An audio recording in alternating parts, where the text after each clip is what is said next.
नमस्कार मित्रांनो, श्री स्वामी समर्थ. चैत्र शुद्ध प्रतिपदा हे आपले मराठी नववर्ष. शालिवाहन शकाची सुरुवात याच दिवशी झाली. आपल्या घरी पंचांग असते. आपल्या पंचांग वर्षाला याच दिवसापासून सुरुवात होते. याच दिवसाला गुढीपाडवा किंवा नववर्ष दिन असे म्हणतात. या गुढीपाडव्याची कथा काय आहे ते आता आपण जाणून घेऊया.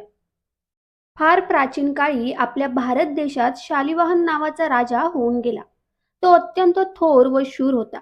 याच वेळी आपल्या देशात शक नावाचे परकीय राजे होते.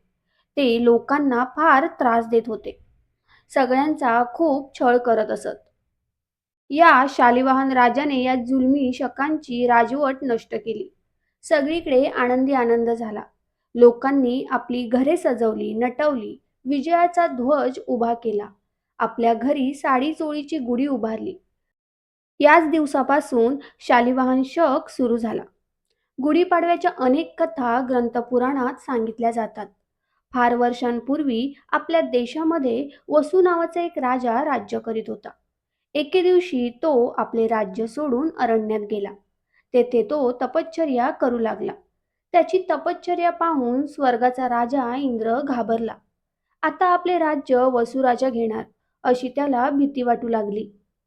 इंद्र आणि इतर देव वसुराजाकडे आले आणि त्याला म्हणाले, वसुराजा, तू स्वर्गाचे राज्य करण्यास योग्य आहेस, पण आता पृथ्वीचा सांभाळ करण्यास तुझ्याशिवाय कोणीच नाही.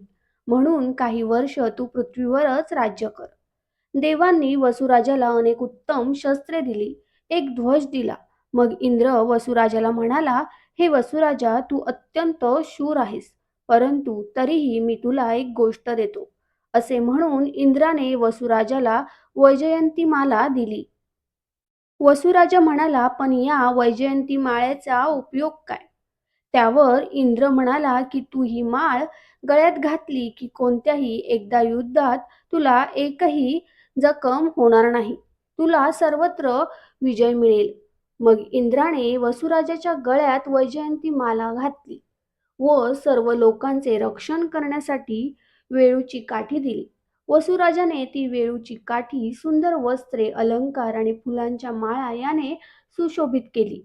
तिची स्थापना केली व गंधफुलं अक्षदा तिची पूजा केली. तो दिवस होता चैत्र शुद्ध प्रतिपदेचा. हाच आपला गुढीपाडवा सण. ब्रह्मदेवाने हे जग प्रथम उत्पन्न केले तो दिवस होता चैत्र शुद्ध प्रतिपदा, म्हणजेच गुढीपाडवा.